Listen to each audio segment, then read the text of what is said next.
What is up, guys? It's your boy Stef Bryant back here again with another video. This is a different type of video. I have a Pokemon interview with one of the best in the managing business of Smogon. We got Stone Cold. Hey guys, how's it going? Yo, what's up, bro? So like, I really hit him up yesterday and I was like, yo, we got to get this interview going, and I just like came up with these questions for you. So let's just get it started right now. So I think the first question that I actually wanted to know, because this is like a question I think a lot of people ask, like doesn't matter who it is, it's like, so how did you start competitive Pokemon, or like, you know, how did you start playing Pokemon in general? Yeah man, I've been playing Pokemon. My first Pokemon was Yellow, then ended up getting Red. I think Yellow came out like a year after Red did, for the regular Game Boy. And I used to play with my Game Boy with all my friends, play Pokemon, and I just followed each Pokemon as they released, you know, Gold, Silver, Crystal, and then Ruby and Sapphire, Emerald. And then once Diamond and Pearl came out, started reading online about, I was on the different forums at the time, IGN forums. That's I made an account when I was 13, and I was part of the Pokemon community there. Learned about Net Battle, dabbled in Net Battle a little bit. Pokemon Diamond and Pearl came out, and started learning about EVs and how to do that in game. Not many people really. Oh, so like you're level up their teams anymore, but that's how we did it back then. So like you were part of the shoddy battle community, kind of. Oh yeah, so I actually did text-based back in 2005. It was like text-based competitive. Oh shit. Which is really old school, but basically you would have, it was kind of in-game plus competitive mix, mixed in with like a damage calculator. And that's how I got to competitive, so a little unique there. And then I started asking for Wi-Fi battles on the forums, because Diamond and Pearl, of course, had the first ever Wi-Fi where you could play other people. So that was really hot at that time, and I was one of the naturally better players on the website, and then I ventured to other websites. Eventually joined Shoddy. And then eventually Smogon. I think in mid 2007 I joined Smogon.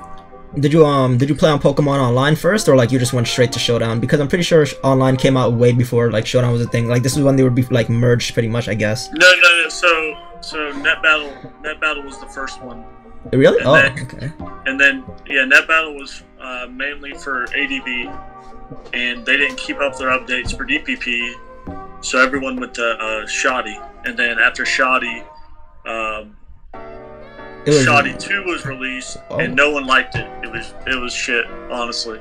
And then PO came out with Coyote, the French guy. He made PO, and so we had briefly for probably a year or two, Smogon had a server on PO, and then Zero came out with Showdown. So that's kind of like the chronological history of the that's cool. That's cool. Yeah, I know. Like I was what is it? I think I started like I remember one day I was just like, this is like a while ago. Like I was playing Pokemon for a while. Like I used to. I don't know if you know what Zat Chat is. Like yeah, I started on Zat. So when IGN had basically all the good players started getting recruited by randos, and I got recruited for a clan, and that's how I started learning about other Pokemon communities. So like Maryland GameFAQs. Yeah, the OG.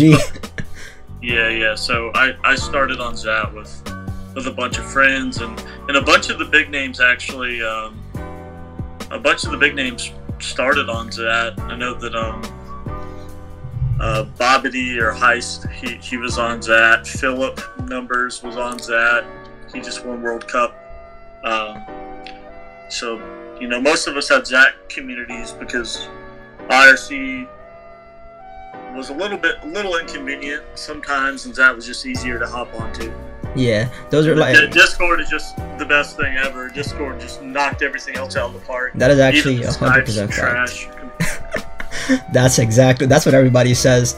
Man, yeah. Those are like, I remember the days it was like people would like test teams on Showdown just to like ladder up on PO, and then after a while like it switched. People started like testing on like PO and then just like go into Showdown. Oh, dude, like the biggest form of communication was MSN and AIM. Like really? Like wow. back in DPP, like everyone had each other's AIM. I really thought it just. I thought it was just like Skype for a while, and then everybody got to. Well, this was pre-Skype. Oh and shit! And then Skype ended up coming out like after that, and then MSN kind of became obsolete. MSN. Never. Yeah. I'm actually surprised like nobody ever tried to use you know what Uvu is? Like that's like, I don't know if it's like, I wouldn't call it like a bootleg Skype, but like they're pretty much the same thing. Yeah. I think I know what it is. I've never used it, but I've heard of it. So like I have another question. I was like I wanted to know what made you want to like be a manager, and what do you think like goes into becoming like an amazing manager? Because like you have 4 World Cups. So like with anything, like some of the best results come from basically unintentional circumstances.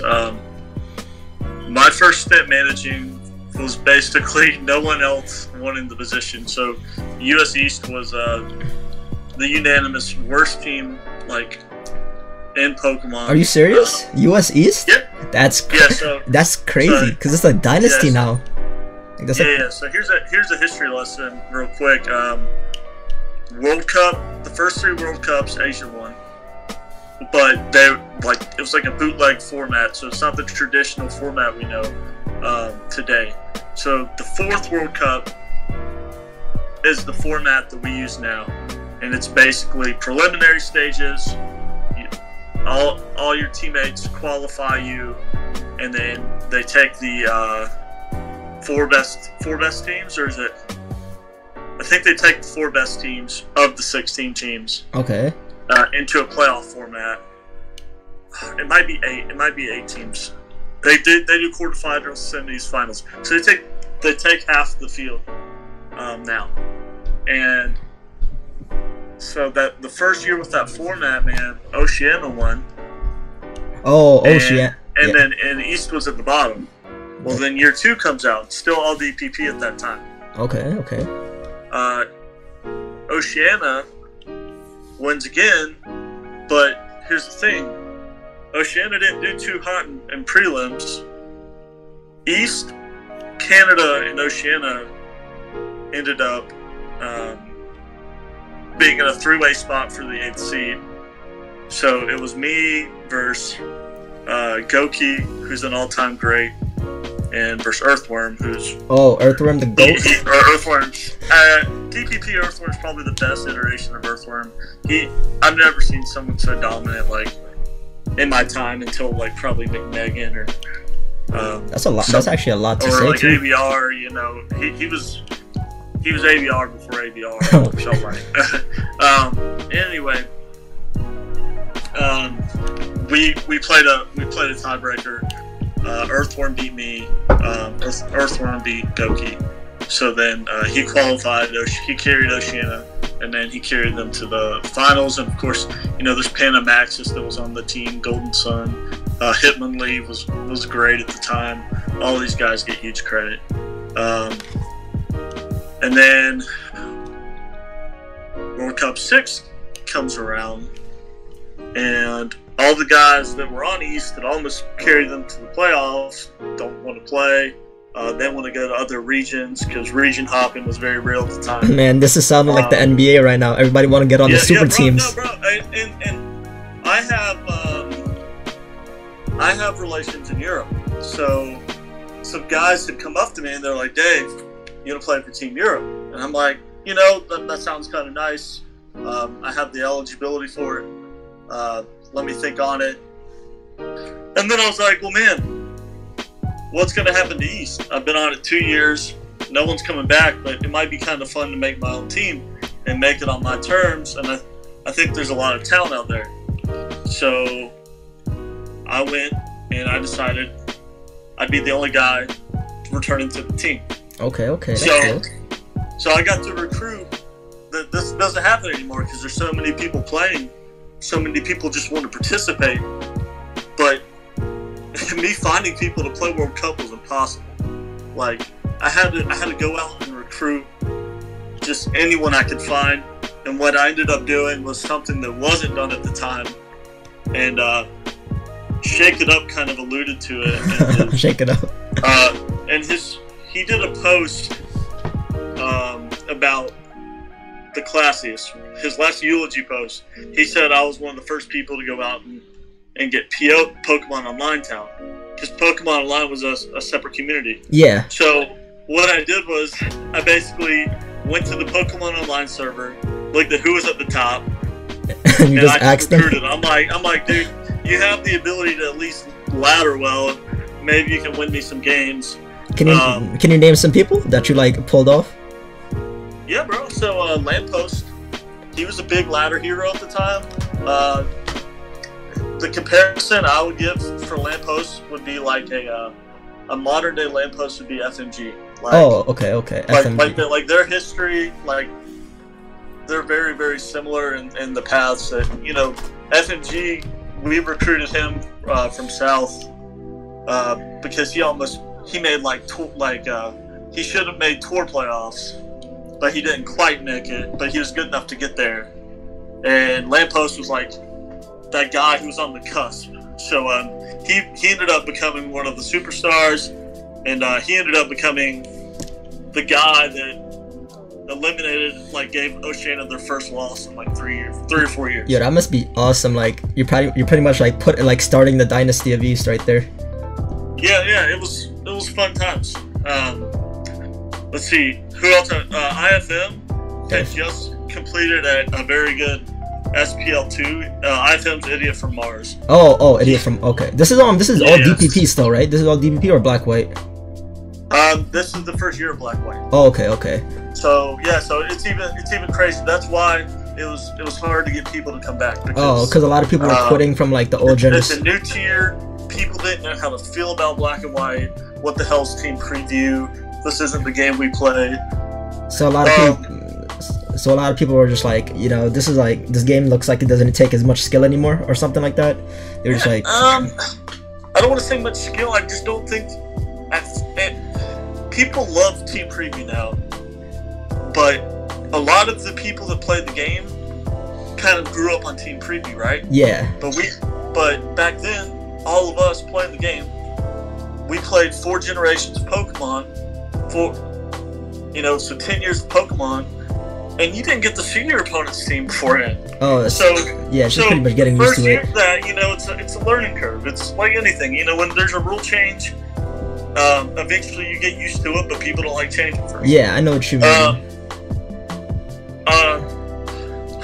Fun little story, but the first guy actually ever recruited for East.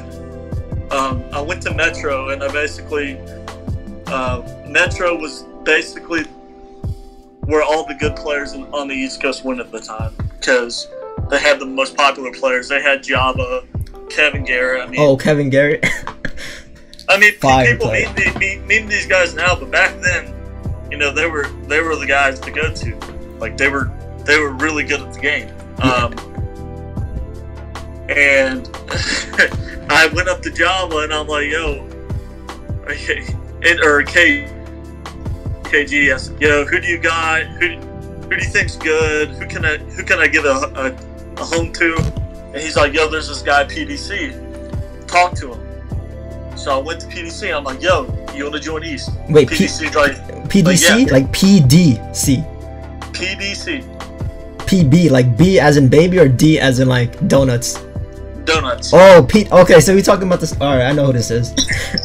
Yep. Yeah, Palkia Dialga class. Oh. so PDC. The guy who memes it all the time now, who he managed the Chronicles. He was the first guy I recruited. Well, I got kind of baited because no one told me that PDC, he was good at the game, but he was 11 years old. Oh, wait. So he got Kappa banned. So he ended up riding East bench for like 3 years before he actually got to play. That's that's really crazy, actually. Was there like what is this age limit type stuff right here?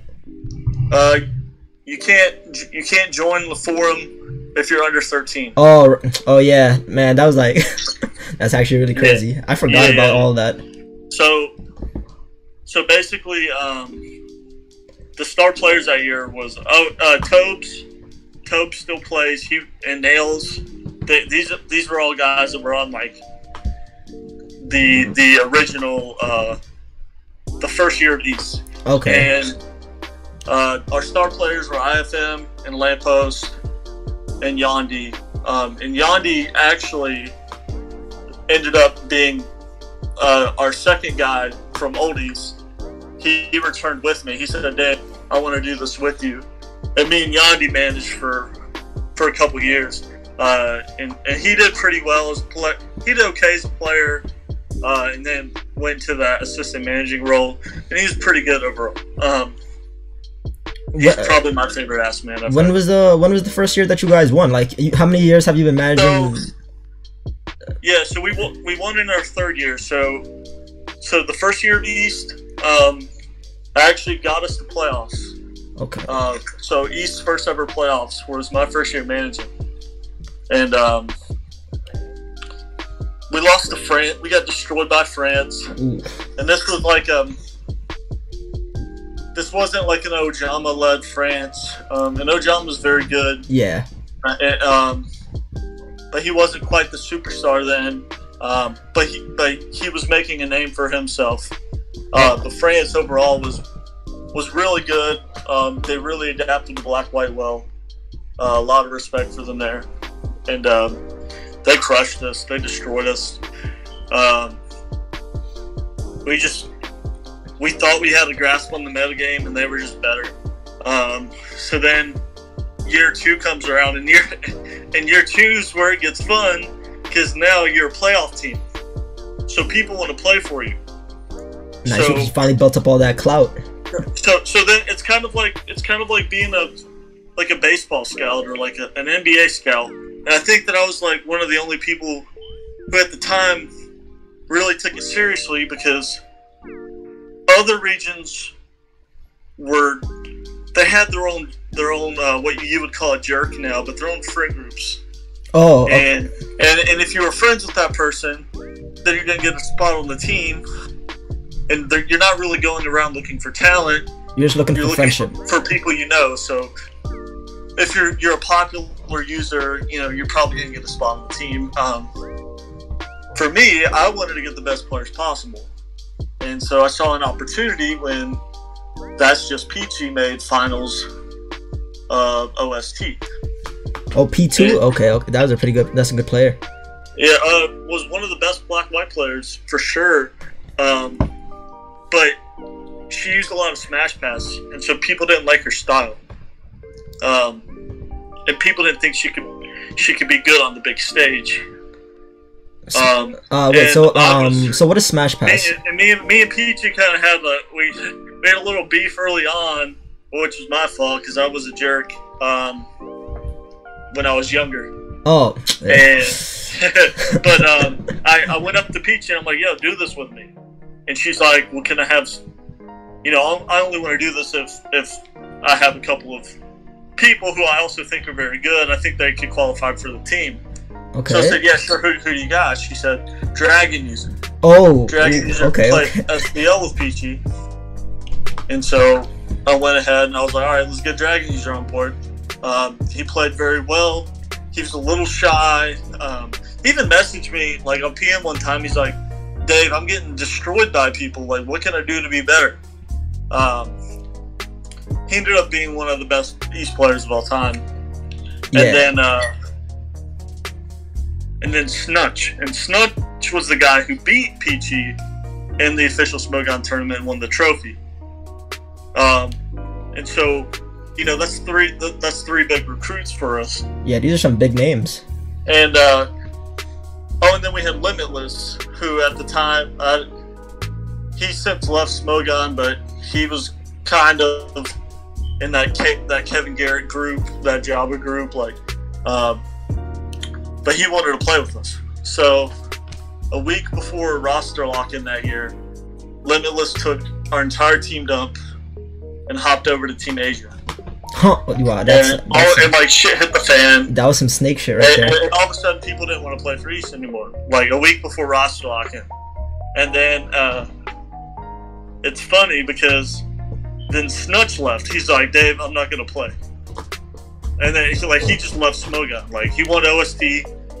Damn, he got the bag and left.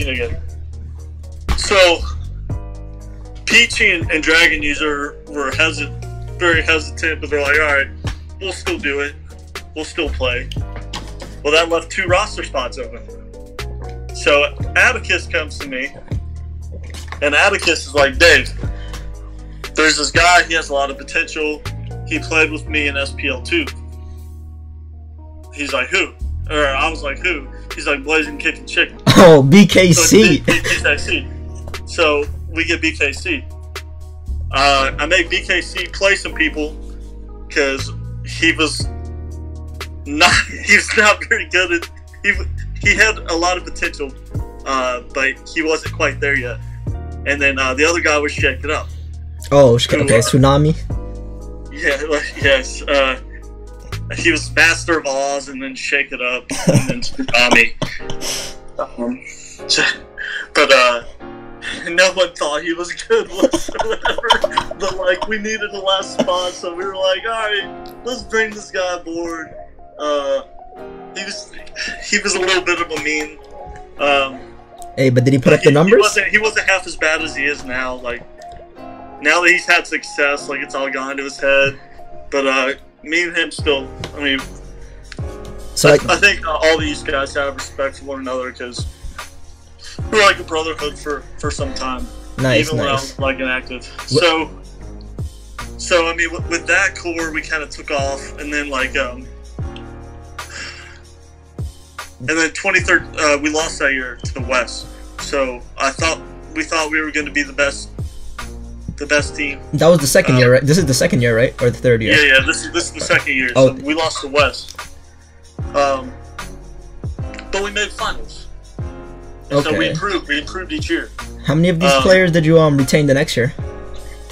Huh? How many of these players ended up like remaining on the team next year?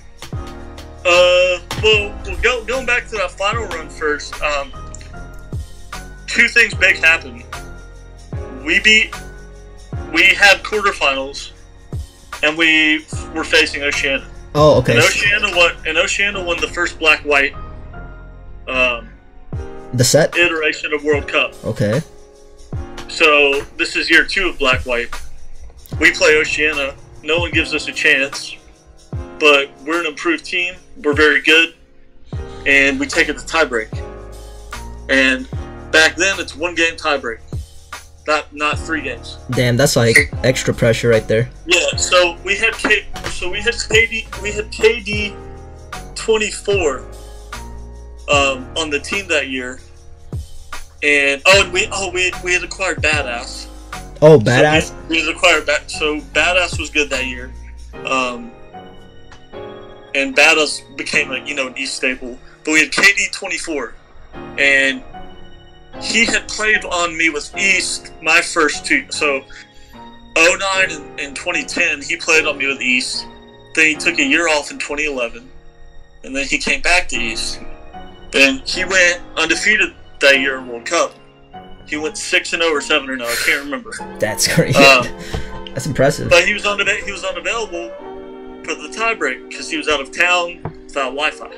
Oh. So that's fine. We'll pass it down to our next best guy, who I think was IFM, and I think IFM was unavailable. And we were memeing weeks before because Lamppost is a big meme. We're like, yo, if we get this tiebreak, we're playing Lamppost. And everyone knew we were joking, except for Lamppost. our best option. So I built Lampost's team. It's a Sun team. He goes in, and you can find this match on YouTube on Atticus. Atticus Guy LaRoche 5. That's GUYLAROCHE 5 on YouTube, and you can type in Lamppost First Panamaxis World Cup 6 tiebreak, and turn 1 or 2 we bring sun, they bring rain, and turn 1 or 2 Lamppost lets his Ninetales get U-turn trapped by Doug. Oh crap! The Doug and trio. dies, and eventually, we win by a miracle. A nice Volcarona sweep. Oh, Volcarona, the threat. Yeah. Volcarona's a threat and still a threat. Yeah. That's that's the number one Pokemon, man. It's like whenever you feel like you won, and then they bring in the Volcarona, and then they're like, "Yep, this is the last hope." Dude, like back then, it was still Black White 1, so there were quite a couple of broken strategies, and Broken Bug was definitely people don't know how to handle it as well as they do now. So he was able to set up Volcarona versus a rain team, and ended up winning. So what was the what's the score at that point? Like how many Pokemon? How many Pokemon? It's like 1 to what? Like 1 to 4? 1 to 3? What do you mean? Volcarona, I think, killed all 6 mons. What? Oh crap! So it was a reverse sweep. Yeah. So I think we were down like 5-6 or 4-6, and I believe he had Hydreigon in. We had a sub Hydreigon in versus Mew, and Mew was just destroying our team. And we get a sub up on Mew, and people are like, okay, maybe Hydreigon can do something. We Fire Blast the Mew. We Fire Blast something like a Ferrothorn. Mew comes in. We burn the Mew, so Synchronize, so we get burned under sub, which was just a shitty situation. And eventually Hydreigon dies. But I'm like, yo, don't ever switch Hydreigon out, because this is the only win condition you're going to get this game. You can set up Volcarona. So he Quiver Dances on the Mew. They switch to Politoed. He Quiver Dances again. They miss Hypnosis. We're Lum. He should have Hydroed. I don't know why he didn't Hydro. We kill it. He brings in Tornadus. Tornadus uses Tailwind. We Quiver on the Tailwind. Because it doesn't kill under rain. Yeah, so because it's doing, I think, half maybe to Volcarona, but also we had Lumberry. So if it confuses you, and we knew that he had a Doug. And if he Tailwinded, Doug could come in, trap you, Stone Edge in the game. So we wanted to protect ourselves against the Tailwind to make sure that we outspeed Doug in Tailwind. So that was a pretty heads-up play on our part. And then once we get that third Quiver Dance, he Tailwinds, then we just sweep from there.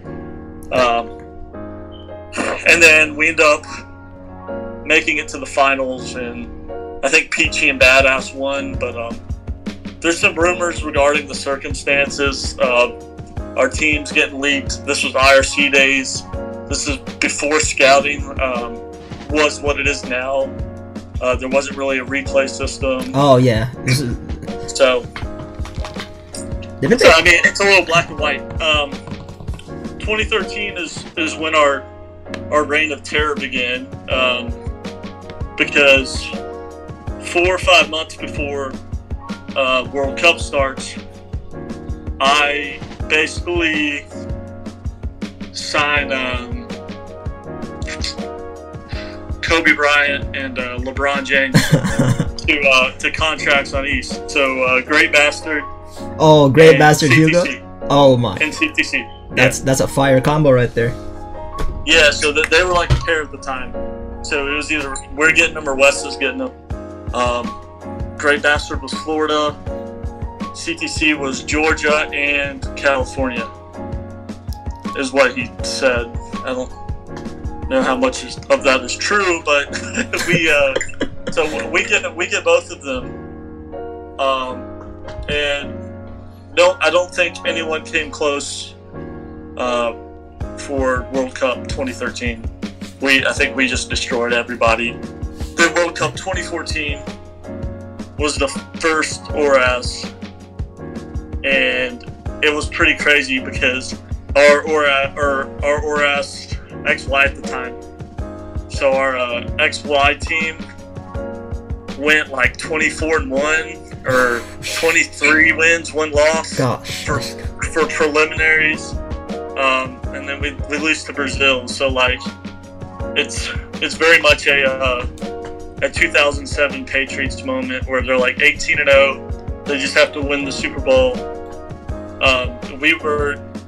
That's probably clearly the most broken team in SPL history.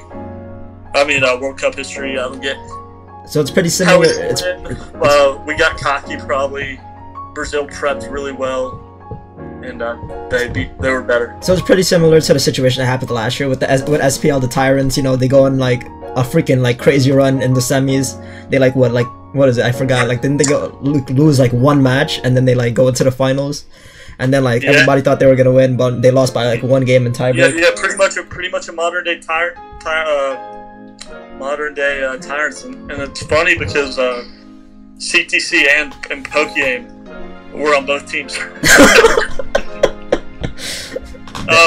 It's funny because Joey was basically like, Dave, all I want to do is win World Cup, and he gets on the most broken team that year. We can't close. The year before, the first year we won, not only did we get CTC and Great Bastard, but we got the GOAT August. Oh, I've heard about August before. I've heard about him. So the lineup you're looking at is, for that year, you're looking at Badass. Starting lineup is Badass, August, Dragon User, who in his first 3 years, he was like 14-2 in World Cup. Like, absolutely insane. BKC. Oh, he's finally in? Yeah, BKC didn't do great his first year, but by the time that 2013 came around, he was getting there. I think Great Bastard really helped elevate him. Whether he'll admit it or not, and maybe he will, but I think they really helped each other because Kevin's a really great mind for this game. So, I mean, that's basically World Cup in a nutshell. for ease. And the most interesting thing is, and not a lot of people know this, but once we lost to Brazil, the next year Great Bastard doesn't come back. Oh, and yeah. Great Bastard was basically building all of our teams. Was this the year that he he just stopped playing Pokemon? He retired this year? What is it? Yeah. So like Style got exposed as being blue. Oh yeah. And they were close friends, and then they both left. It's funny, for like a week. That's 2014, I think, right? Yeah, 2014. Okay. For like a week, no one knew that Style and Blue were the same person. So Style came to the East IRC and was asking to play for East. So we're like, okay, I mean, you're really good. But East ended up losing a few good players. CTC played for us in 2015, but he didn't play a game. So like, he was on the roster, but he was a ghost. Like, I don't think he had a single line.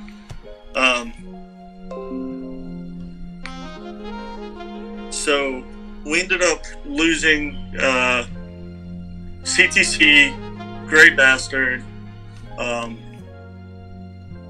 We still had Brofist, but Brofist wasn't. Oh, he wasn't the same Brofist that he is now. Brofist joined he was a Latin America staple who hopped over to get some of that East goodness in 2014. So he wasn't with us the first year we won, but he was with us when we lost to Brazil. Oh, did you? And it's fun. His most famous game at that point was he won the game where he missed all 8 focus. Oh points. yeah, I know what you're talking about. I've seen the replay. Really funny. Yeah. So a lot of our staples, JJ left. He was Sinclair. He was a really good up and comer. He played for us in 2014, but we lost 4 or 5 guys. And me and so 2015 rolls around. And me and Yandi are like, all right, what are we gonna do? I'm kind of out of touch with the game at that point, but I always come around for World Cup and I get caught up. Some of the guys come to me and they're like, Dave, I don't know how good we're gonna do, but there's this guy, the Dragon Knight, TDK, who becomes TDK. Oh, that's what it stands for. Anyone who has like this insufferably long name, I'm like, bro, you can join the team, but get that down to 3 letters. Like, come on. That's the most dangerous type of name. The 3-letter name. Yeah, I'm saying. The 3-letter name. Like PDC, BKC, TDK, like all these guys. Like, everybody, bro. I'm like, dude, please just change your damn name. The only name that I wouldn't change is Crash and Boom Bang, because that's a dope name. Yeah, that's a fire name. But yeah, so me and Yandi are talking, right? We're like, dude, we're gonna have to build for the future. We're gonna have to groom some guys because our team is looking a little weak. We just don't have that pop that we did last year. Well, we get TDK and his good friend the Ender, who the Ender is from a different fucking country. We somehow got him to qualify for East. They're definitely stricter on the rules these days. You cannot do that anymore. But every team did it at the time. How did that work? Anyway, like, how did that work? I think he told the TDs that he had a grandma in like Virginia. Like, what did he move? He went to Virginia for the summer. At the time, I'm like, bro, don't tell me where you're from. Like, tell the TDs where you're from, because I don't want any affiliation. Like, I'm just trying to get the best team possible. But everyone and their mother knew the Ender was from Europe. So, like, but he ended up killing it. TDK ended up like this new guy comes in who likes to build, and he has the pressure being the shadow of Great Bastard, who at the time there was no builder better. Like, Hugo's record wasn't that great. Yeah, I always heard he was but he was building every single person's team. Yeah, because he was that good. Around that he time, just won OSTE, so like. Oh yeah, around that time I heard like that's like what everybody was using, like especially like when Aura started, like everybody was just using Hugo, Great Bastard teams on the ladder, everything. Yeah, bro, Black and White and early XY, dude. Everyone used Hugo's teams, and we're like, yo, TDK, like, I hate to put this pressure on you, but we need you to become a builder. You got to come in and do Hugo's job. And not only did he do Hugo's job, but he created like a legacy for himself, and like showed that he was a really big threat.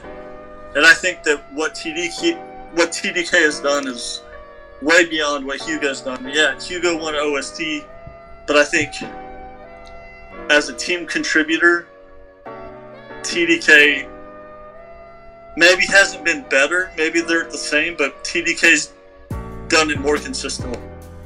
Yeah, I like he's still on the. How long did he stay on the team with you? As like how many years did you manage like so far, like counting from the beginning? My first managing was 2011, so I managed East for like 8 years. 2011, 12, 13. Is he still on East right now, right? Like, well, like last year. Me and TDK are on South. Oh, you're on South now. Yeah. So we went in 2015 with TDK somehow. Then we come in 2016, and we sweep. And this is when 2015 and 2016 were like BKC just popped off. he starts becoming this. He's in the conversation for greatest in the game, for good reason. I mean, Gens 1, even in new gens, he's good despite his trash snake. I mean, the dude can play the game very well and thinks about it at a very high level, and he really started becoming the best player on East during those years. we win 15, 16, and 17, and then 18 is when they basically nuke East, and then Northeast is created, and Finch and all of them get to ride on the coattails of East. So that's a crazy, that's a big story right there. Yeah, dude. So like oh no, you can keep going. Yeah, you asked about my managing, and I also manage SPL 3, 4, and 5. After we made finals, I think a TD came up to me. He's like, Dave, I got traded in SPL 2 during like week. I had to look it up. I got traded week 7 in SPL 2. That's a rule that got changed the next year. Like once mids, you have until mids to trade, and then you can't trade anymore. I got traded week 7 of SPL 2 from the first place team that ended up winning to the last place team, which was Classiest. That's pretty crazy. And then I was like, all right, well, Classiest are the shittiest team in SPL. They're always last place. Let me see if I can do what we did with East.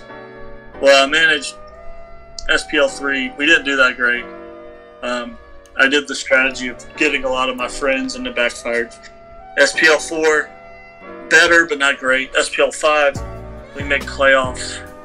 SPL 6, I had other plans going on. I was getting older. A guy I had in SPL 5, Coco Loco, was like, Dave, can I manage the team? So Coco Loco and Shake It Up kind of build off what I was building with a lot of PO guys, and they won the next year. So I didn't get to be with the winning team, but I got to help kind of lay the foundation. Yeah, a little bit, not too much. I mean, credit goes to them, not me really at all.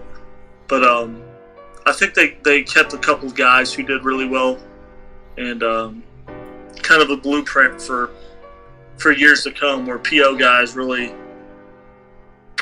It used to be, everyone is Smogon now. Yeah, everyone knows everyone, but back then, people were coming from all different sites, and no one, there was always this elitist factor. Well, Smogon players are the best. PO sucks, and that wasn't the case. Good player's a good player. There's probably more on Smogon, but there's a lot of diamond in the rough guys who just need to. They just need to make a name for themselves. You need to surround the player around other good talent in Pokemon, and if he plays those guys enough, he will become good. And that's why East was so good, because we went from maybe 2 good players to 4 good players to 6 good players, and these guys that we're bringing in who are sitting on the bench as subs, Shake It Up, BKC, Jade. None of these guys are regarded as some of the best in their respective tiers now. None of these guys were good when they first started. And so, Flaming Victini's another guy. Oh, the Flaming Victini? So, here's a funny story. And ABR was debatably bad when I first met him. And ABR told me the story. So, Philip and Blue Kirby created this Pokebattle called Pokebattle, and where you had to build teams off a point system. Yeah, I heard about this. Yeah. So anyway, I started playing it because it's actually quite fun, and I didn't really want to learn auras, so I started playing Pokebattle. I had like 1,000 games on that simulator. I run into Flaming Victini on the ladder at least 10 times a day, and I keep stomping him. But then he starts learning about why he's losing, and him and I start chatting a lot. And I'm like, hey, well, I'm the captain of East. Why don't you come and meet some of the guys? And a year or 2 later, he joins as a sub the same year BKC does. TDK does.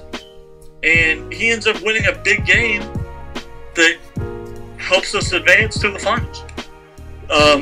ABR he was playing Pokeball, and he was asking me for advice, and he was in game versus somebody, and I told him what to do this one turn, and he didn't listen. He ended up losing the game, and he brought that to my attention. I didn't remember that I'd met him years before, but every single player, comes from an area where they're maybe not very good, but if you surround them with talent, they can be very, very, very good. Yeah, it's pretty much what they do in like the NBA now. They just surround them by like veteran players, let them like get better, and then like when those veterans leave, like those are the players that just blow up in the future. Exactly, man. I mean, you see it in football all the time. You see any professional sport, you see it. And the same is with Pokemon. People who are elitist or people who call players, bad. It's silly because one, anyone can win in this damn game, but two, I mean, I don't know how many times I've seen it all, because I've been there since 2007. I've seen these players who I've called bad, and all of a sudden they're the best in the game. I used to think to myself, this guy's trash, and now he's amazing. And so it's just a silly way. I find it silly to even associate the word good and bad now with this game, because all it takes is a little bit of practice. Yeah, it's just a little bit of experience. You get the results. So like another like part of that question I wanted to ask you was like what do you think like goes into being like an amazing manager, like the main points anyway? I think that the best man, I don't think that I'm that great of a manager, because the only thing that I can contribute these days is getting the team motivated. I know how to talk to players. If players are feeling down, thanks to my real life experience, I'm pretty good at talking to people.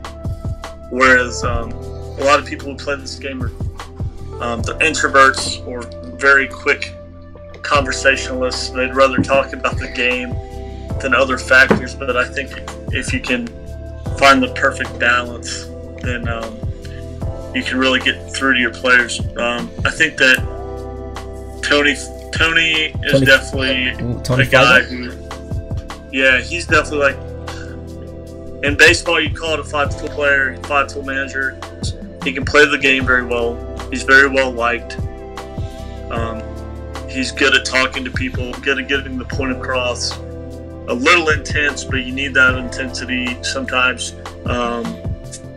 But you've people who maybe would not be labeled the best managers have also won tournaments. So it's really, and I'm consistently these days, I'm ranked low in the rankings because maybe I'm out. People say I'm out of touch with the game, or people say I can't really contribute to tiers anymore. I don't think that a manager needs to, personally, a lot of people disagree. I don't think a manager needs to help with Pokemon. I think that's what the players are for. I think a manager needs to be able to make the decisions and no one else wants to make. With East, me and Yandi were fine being the bad guys. So like, such as like making like lineups and stuff and telling players when they play and when they don't play. Like, yeah, I mean, or if a good player is I got criticized in SPLX, Shredding Way Sidumas, but Sidumas is a very nice guy. I really like him. The team environment ended up being different. He's a good player, but what we were expecting of him, he couldn't. He didn't live up to the standards. So I ended up seeking trades, and apparently, Pokemon trading people is just unacceptable.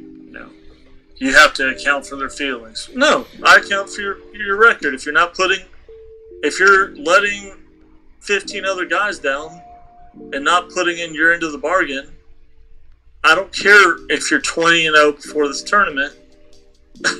I don't want you because you're not doing that right now. I need to get the team wins. Yeah. And I traded Sue Dumas for the only offer that we got, which was like $5K midseason credits.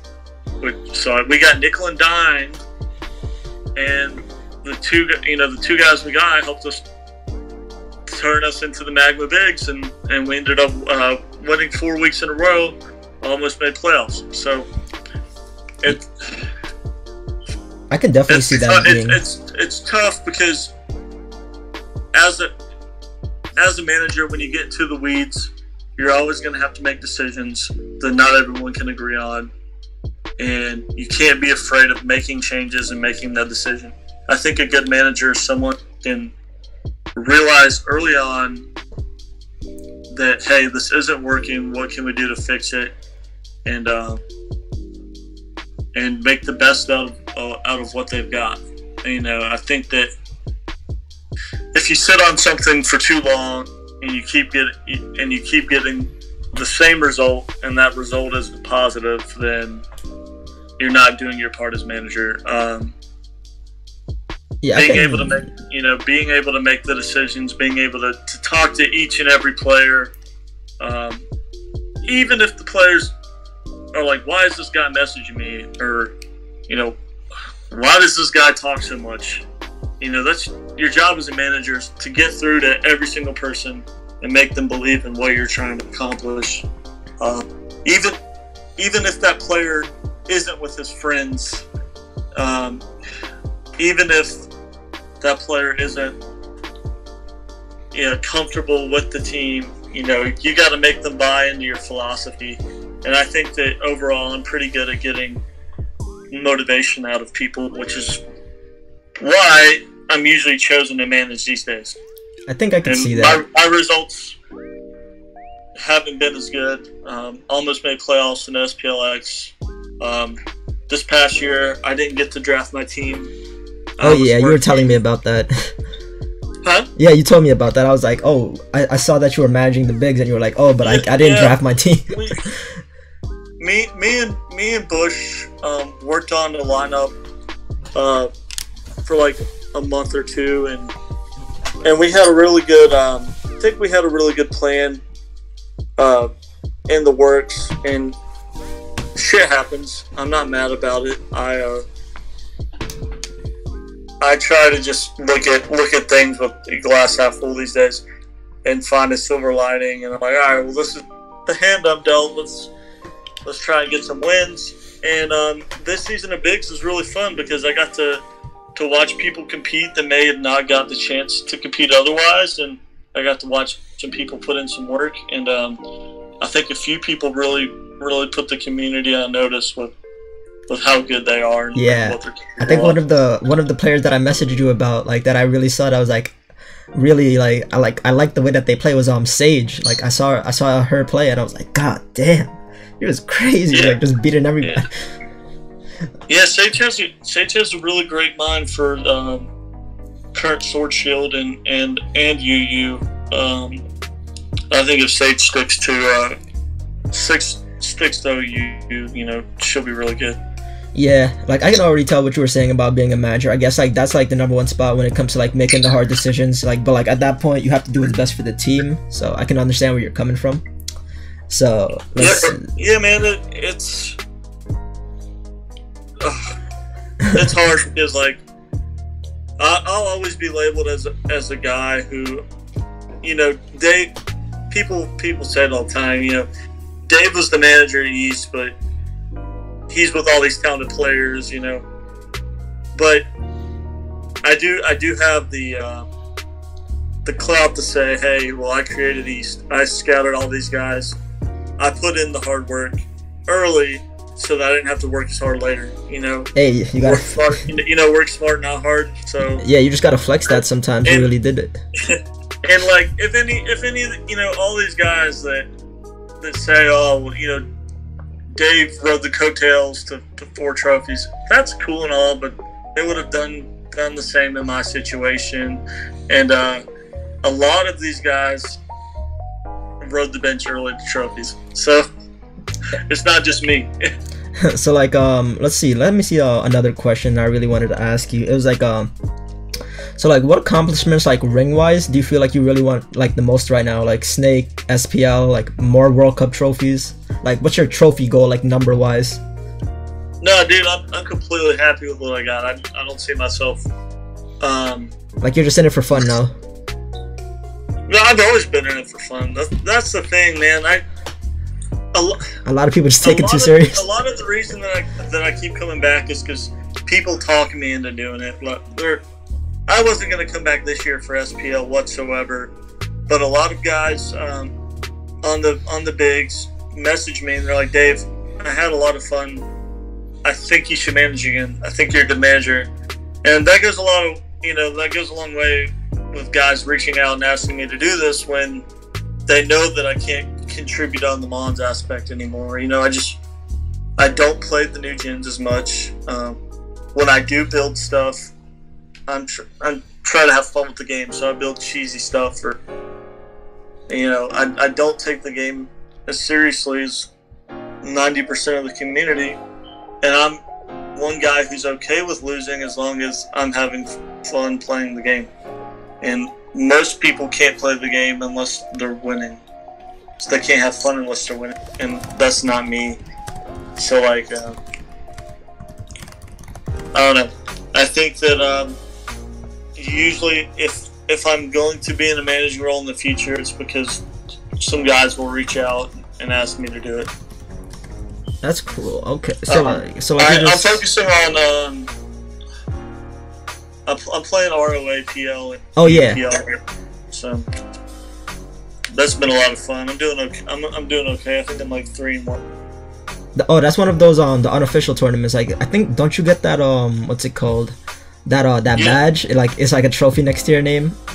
I don't think for those you do. Or is that just the seasonals? Yeah, those are like the circuits. Seasonal. I don't know much about that. I never enter them, or if I do enter them, like my opponent gets a round 1 activity. Do you ever feel like you missed out on it? Like you were before you came around before my time mostly. So like that's the reason why I asked this question. Like, do you feel like you ever feel like you ever missed out on anything, but not like focusing on like trying to get an individual trophy or like just individual tours, like making a name for just like yourself, not like a team? No, man, because all right. So in Melee, there's this guy, and his name's Isaiah. And if anyone who's watched the Smash Dog knows who Isaiah is, because he's this guy who everyone always saw potential in, and he was always very good, but he was a sandbagger, and he didn't want to do better than his friends, but he was always good at teamwork and building people up, and that's kind of who I would compare myself to. Like, I've never once cared about individual success. When I was younger, it was all about, like, I came from IGN to Maryland, created a clan, a website, team, whatever you want to call it, and like our goal was to be the best. We joined Smogon, and we just wanted to beat the best players, because at that time no one cared about, like, there weren't officials. There was one tournament,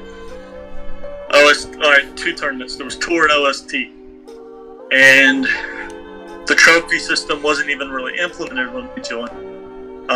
It got added later. Oh, so everybody's just playing to play at that point. Yeah. So you're just playing to play. You're playing for pride is what you're playing for. Yeah. And it's kind of that's what I grew up on. So like, for me, you got to think when I start managing, I'm already hitting my 20s, and the game for me I don't care about winning these trophies, these pixelated trophies. I care about interacting with the homies and having a good time.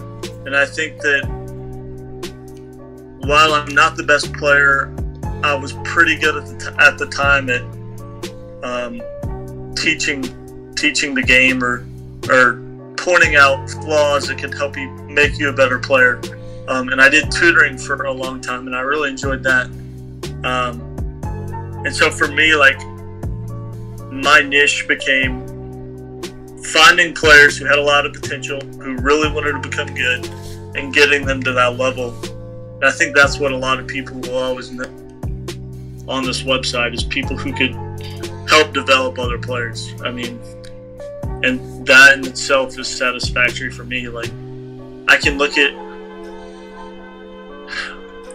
if someone, listed 10 of the best players on the website, I can safely say that in one way or another, I was involved in at least like in their success. A couple of those guys, like, I was the reason a couple of those guys got to a certain level in maybe a tier, or I helped them teach them something, or I helped them with something.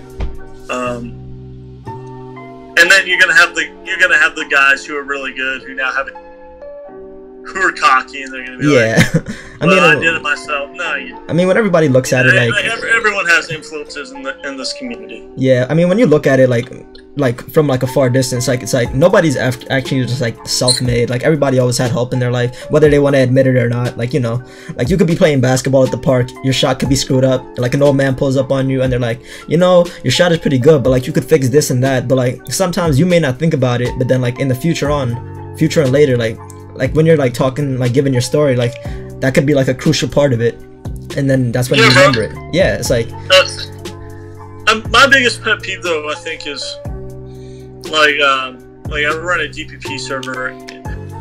First off, I think that I have a very twisted perspective on DPP, and I don't think that most people agree with how I think. But I still always get the PMs of, I'm not going to name names, but people will send me a team in PM, ask me to look it over. I'll give them, all right, you're asking me for help, I'll make minor changes. I don't want to rework your team. So I give them my thoughts, tell them what they're weak to, and then you have the people who I don't know if they're trying to flex by asking for advice, thinking that they made a perfect team, and then they get like a real critique, and they start arguing with you. I don't know if they're like, bro, why are you arguing? I know what you mean. Like, they ask for meaningful criticism, and then they get something, and then they're like, "What are you talking about?" Yeah, like they start arguing their takes, and I'm like, and I say it all the time, like, dude, if you don't want help, don't ask me for help.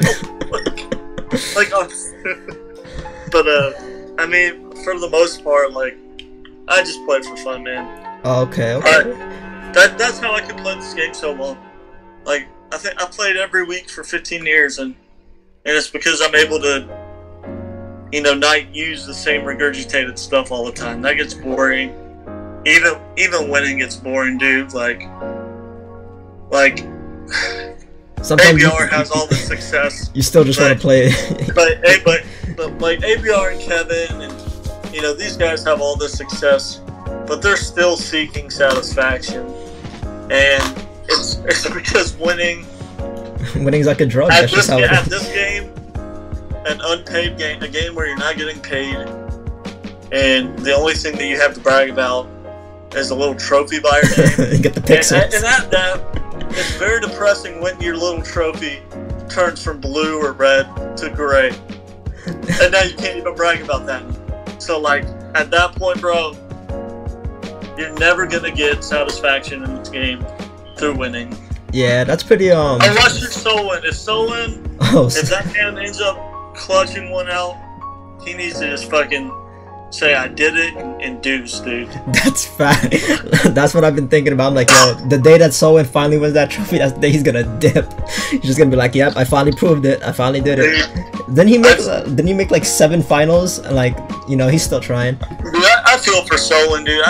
When I was a Frontier Brain, I met Solon, and like, I'll always remember it because Solon was the same archetype that I was talking about previously. A player not that good. He starts playing with better players, and all of a sudden he's amazing, dude. Like, Solon was not that great early Black and White, and then we had Frontier, and I remember this man beat me down so badly, and I was like, dude, great job. Like, you played so well that game. And then like he starts taking off, and he starts becoming a staple for Spain, and like the nicest dude ever. But you can see just like this game makes you such a bitter person. Yeah, that's definitely true. And so like now, Solon, like if he gets hacked or loses unfavorably, like see him pop off at people. And I know that like he's not like that, but like you know, this man, he used to be one of the nicest people ever, and I think that you just have to learn. Like I know that all he wants in the world is to just win get a big one under his belt. He's gotten so close. Before Solon, it was Blue Wind. Maybe it's the name, dude. Maybe it's the name. Because Blue Wind Blue Wind made like 3 tour finals and lost them all, like in a row. Bro. and then Solon's made like 7 and lost them all. I think that's it, dude. Just change his name to SW or like Soul. Bro, just add an extra letter. Make it a 3-letter name. That's how you win. That's how you win at this game. It really is. Dude, it really, bro, because people see the 3 letters and they're like, this dude's good. He's serious. He's about it. Bro, like, I know the way that you're thinking about the game. I really do like it, because before like I found out about this tournament, all of these tournaments and stuff, I was just like playing the game for like laddering and stuff. I didn't even know Smoke On like had tournaments. I didn't even know they had a website. I only thought Showdown was it. I thought that was all. Bro, most of my games are on a dead DPP ladder, and I have so much fun, dude. Like, I'll just bring crazy shit and see how far I can. I still have fun laddering, but not everyone can do that. Like, not everyone can just play on ladder and enjoy it. And I think it's just learning. You know, people stick around for the relationships they build. Like, yeah, CDKs, ABRs, Johns, like they still play because they want to play this game. The people with the friendships they made. Yeah, I have a friend. You know, I don't know if you know. Like he's big and everybody knows him. Like Omari P, the ladder hero. I don't really know. I mean that's fine. Nah, that's fine. But like, we always talk about it. Like he's older than me, so like he gives me advice and stuff. He's like, yeah, bro, I only play this game for like fun sometimes. Like a lot of people take it really serious, but it's not that serious. It's just like, yeah, bro, you can just get your pixelated trophy, but it's like, you know, I'm trying. At the end of the day, I'm just trying to get this money and like, you know, relax. And I'm like, I agree with him. Yeah, man. A good example of Ben Gay. Ben Gay's one of those guys who he's good at the game, and he uses just crazy whack. Yeah, he uses some really crazy shit. You can just tell that he's memeing. Yeah, bro, but like he wins. Hey, if you can have fun. And I think that like there is a time and place for it. Like if you're in a team tournament, you want to bring teams that give you the best odds of winning. And another guy who like kind of faces the same dilemma is Pokegame. Like, yeah, Pokegame he has like YouTube. Like that's his priority. So he plays these tournaments for fun, but it gets so boring just playing the same people over and over. Yeah, like, you hear that a lot. And so like for Joey, man, Joey doesn't care about sheet record. He doesn't care about win, loss. He wants to use dope shit. Yeah, I can't remember which. And the first week he does it, no one cared. Second week, you know, it's whatever. But if it's not winning, then people get tired of it. And I think that's the barrier that you're gonna always face when you're trying to have fun. But you're playing with people who don't share your same philosophy. So okay, now I gotta try a little harder. That's kind of like when Pokegame won that. Like he played one World Cup game, and it was against Blargle Fargle, and he won the game, and then everybody was like, "Oh my god, I went undefeated." He only played one game, and he won the trophy. And it was freaking hilarious. Yeah, bro. I mean, hey, sometimes you know that's just Peachy for us. We knew Peachy was really good at the game, but in 2013, like. She was in like China studying abroad or something, so she was on the roster but not really playing.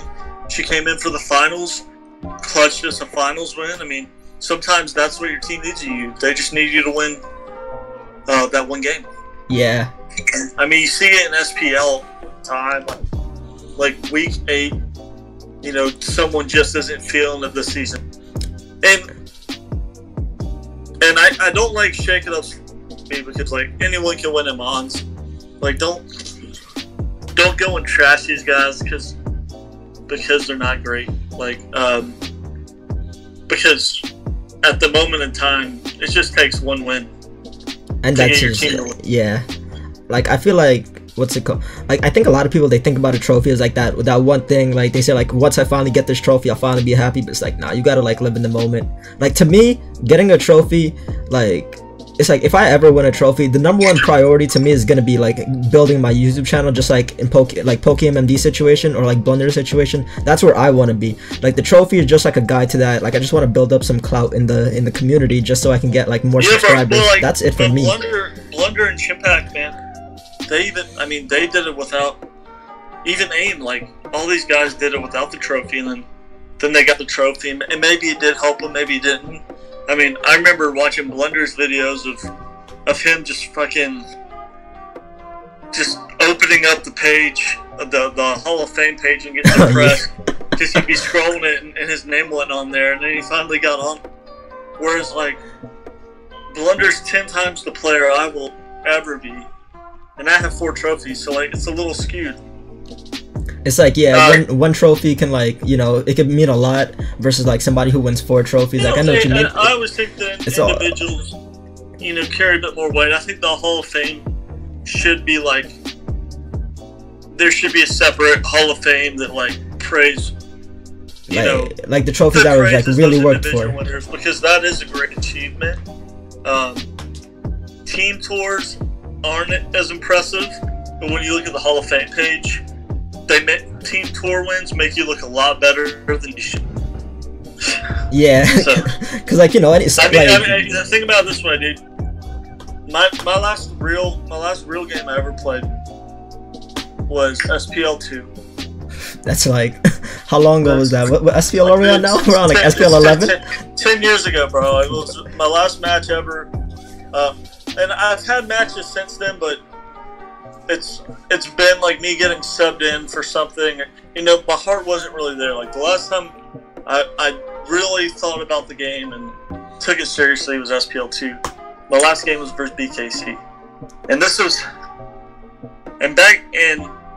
my sheet record's not good, and the game is just so different now than it was then. Like you know, in early tournaments, people use one team the entire tournament. That's really like they found a team they liked, they stuck with it. A lot of people, you know, there wasn't data and replays to find out what people use. Yeah, scouting was like not a thing, and people were playing on alts all the time, so you don't know like who's who, like what. Yeah. And so like, I really like the direction the game's gone because it really rewards people for putting in the work to get wins. Yeah, to me, but man, it's like a job, dude. Wait, like for what I want to get out of this game, I want to play some matches, scrap some people, have some. Yeah, I don't want to spend 4 hours a night like just thinking about that loss in order to craft the Pick 6 Pokemon. Like that's not what I'm bro. At that point, like you're like trying to really like be like, you know, Ash of like Pokemon, like really like in real life though, like travel across the land, more like this case, like travel across the ladder, make it to the top, finally hit that #1 spot. But like, yeah, bro. But it's like I feel like when it comes to like team trophies, I feel like it's always gonna be about, you know, those teams that like really grind for it. Those are gonna be like the most meaningful games. Like, I guarantee you that. I don't know, dude. Like, I think the Ruiners are like the epitome of. They did work hard, but man, they had a blast while doing it. Whereas there's no team that was more tryhard than Pac, dude. You have ABR, BKC, Star, and Pearl all in the same room. I mean, these guys are trying like hell, and they're these superstar names. Tony Flagger. I mean, they're these superstar names, and they didn't do that high. And it's because the game's becoming, the game continues to evolve. And I think that it's really a lot less about getting one guy who can work on 9 tiers for you, like BKZ. like I think if the Wolfpack would have if they wouldn't have overpaid for Pearl, and Pearl told me himself. They wouldn't overpaid for who? You cut out a little Pearl. bit. Oh, Pearl. Pearl. Okay. Yeah, Pearl told me himself, dude. Like, if I get to 15, don't go over 15. I'm not worth more than 15 in black white. Maybe in UU. Like if UU was a tier, yeah, let's get Pearl. But UU wasn't a tier, so like, I think that Tony had his first moment of like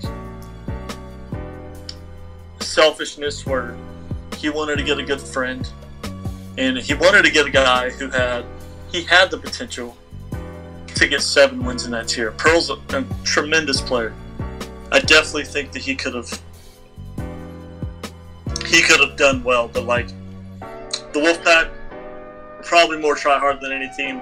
Mediocre results. I think that there's a huge mitigating factor of luck in Pokemon and in selecting teammates these days, where maybe the best players don't always win.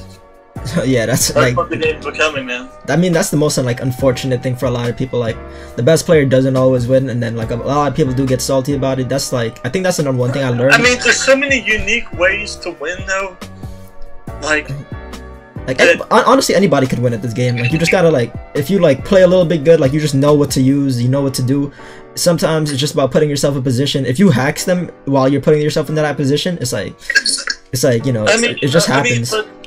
But like in an instance where, like, let's say you crit somebody, but let's say you have 15 more physical attack. When I say physical, I mean attacks that do damage. So like, let's say you're facing someone, and 15 to 30% more of the moves that you select do damage, then you have a higher chance to crit, as opposed to the guy who keeps going to Clefable and pressing Wish and Protect. Eventually, you're gonna get hacked. Yeah, like I think a lot of people they don't realize that if you keep clicking Protect, Wish, Soft Boil, it's gonna happen. Like, you're just literally raising my chances. You're not trying to kill me or anything. Yeah, man. I think. Do you have any closing questions or any other questions? Oh yeah, so like I wanted to know, like, so obviously, like, you don't play Pokemon like on a serious like level like a lot of people do. Like, you don't just like, you play for fun, like just to like enjoy it. So like, what do you do when you're not playing Pokemon?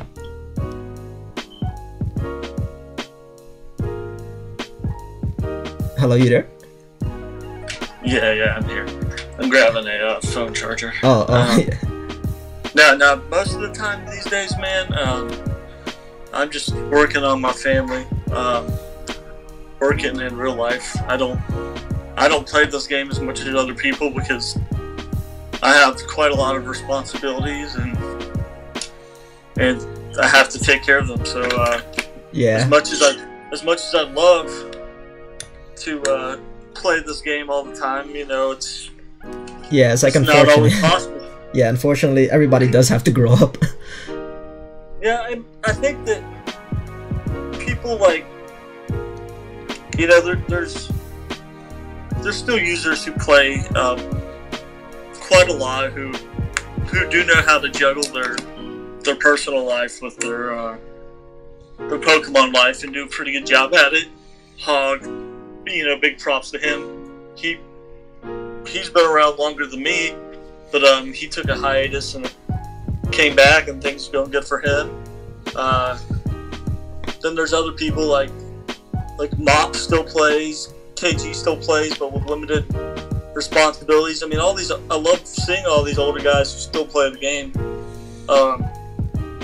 who are like doctors and shit now. Like, that's great. Cool. That's really cool. So like, it's kind of like similar to like the PokeMD situation. Like, he just loves playing the game, and like he made it into a job. So like, nobody said you can't just like have fun playing this game and like make it a job. But like he's a different situation. Like if you could do that, that'd be awesome. Dude, no, well, so like, I think that people can use this game to their advantage. Like, Philip 7086, he put that he was a Smogon administrator, like a community leader, on his resume. Wait, what is that? Like he was an admin on Smogon, and he put that he was a community leader. And then he ends up going to work for Sony, and then he leaves Sony and he works for Niantic with Pokemon, doing Pokemon Go, and he's a big reason that Pokemon Go has such a huge following, a more competitive involved elements. That's actually really cool. I didn't know that. Yeah, dude, like you can like battle other people, and there's like gym challenges and stuff now, and maybe it wasn't all Philip, but Pokemon Go wouldn't be as competitively focused, maybe would not be as good of a game as it is, or as popular as it is, if one of our competitive battlers from Smogon joined the company, and he ended up giving the game a big facelift that it deserves. Community day. So he's a community leader, and community days for PokeGo. That came from Smogon's very own Phil. Bro, honestly, that's like really surprising. Like, you never really think. Like, a lot of people are just like, yeah, bro, you play Pokemon. It's just like, it's a little kid's game, but like, he actually really made a big thing out of it. Like with this Pokemon Go, and a lot of people played it. That's actually really awesome to hear. It's like anything, man. Like, there's tens of thousands of competitive athletes, and maybe 1% of them can make a living. And there's a few guys who have somehow, some way, have started making a living from Pokemon. And it's cool. I mean, I love hearing stuff like that. Not for me personally, but I love watching all these YouTube channels. I love keeping up to date with what Phil does. Like, huge respect to these guys. All right, so like this is actually the last question. Like, so like, how long do you see yourself like continuing to play Pokemon? Or like like be in the community. Man, every year I say that my activity is going to dwindle, and I think this year I've been more involved than any other year in actually playing the game. I learned UU. I still play OU. I learned DPP UU. So like, as long as I can. As long as you can muster up time, pretty much. Yeah, pretty much. As long as I can continue to create time and not spend too much. Once you spend too much time on the game, you have other responsibilities. You need to hang it up. But as long as I can balance it well enough, I think that I'll keep playing the game. And I like a lot where like DPP is a lot at the moment. I like keeping up with that community. I like keeping up with the UU community, the Ubers community, Stag. So yeah, man. Nice. So that's you got anything else to add, or like we could just end it here? Yeah, man. No, I appreciate you for having me. And yo, honestly, man, thank you for like showing up. Like, that was really cool. Like, it just popped in my head. I'm like, yo, I was like in the Hall of Fame. And I just saw your name, and I was like, bro, I really do wonder. Like, I wonder what kind of journey he had, because like I'm kind of interested in like a lot of the players, like how they came up on it, because like a lot of people, they just have that like interesting journey. So I just really curious about it. Bro, I mean, I'm sure that there's plenty of guys that would love to just, like me, man. It was a trip down memory lane talking about it, because I think that the history of the game is pretty unique, and the evolution of the tournament scene in itself is pretty unique. So it was a blast getting to talk about it. I appreciate you for letting me ramble on a little bit. Nah, that's bit of my background and story and where things came from, and I definitely appreciate for like you showing up on it. Like, it was really like amazing. Yeah, man. I mean, some other people like that I would recommend to you would be like August has a pretty interesting story, because this man won like a fish OST 5, then he kind of disappears and then comes back like 7 years later for World Cup and picks it up at the drop of the hat. You know, Atticus. Oh yeah, I've heard about like Atticus. Like a few of these players, they're like before my time. That's like, I think that's what's make it like, you know, really interesting. I think that the older players will always have more interesting stories because they can talk to you about the different generations. Whereas if you were to talk to, you know, Taste, Breeze, Sage, people like that, they don't have as much content to give you. ABR would be a good guy. It'd be interesting because he came, you know, he was with Pokebattle, then he came up, ended up joining like AFRABs for World Cup, and then ended up winning LFT and then joining East. So like Brofist has been around, you know, as long as me, and Brofist is like unique because he was good, but he wasn't great for Gen 4. He was pretty good. He was pretty damn good in Gen 5, and then Gen 6, dude, like he just kicked it up into, you know, 100th gear and just started decimating people. And I think many consider Brofist, you know, the conversation. You know, maybe he isn't in the conversation for the best player ever because he doesn't have those individual achievements. But there's no guy on the site more clutch than Brofist. Hey, that's like, this was a really awesome interview. It was awesome having you, and I hope everybody enjoyed. Like, you got anything else to add? No, man. I appreciate you for having me. It was fun. Yeah, this actually was really fun. I liked hearing the stories. So I hope everybody enjoyed. I'm gonna try to, like, you know, get some more people on event, hopefully. So hope y'all enjoyed. Don't forget to like and subscribe. Peace out.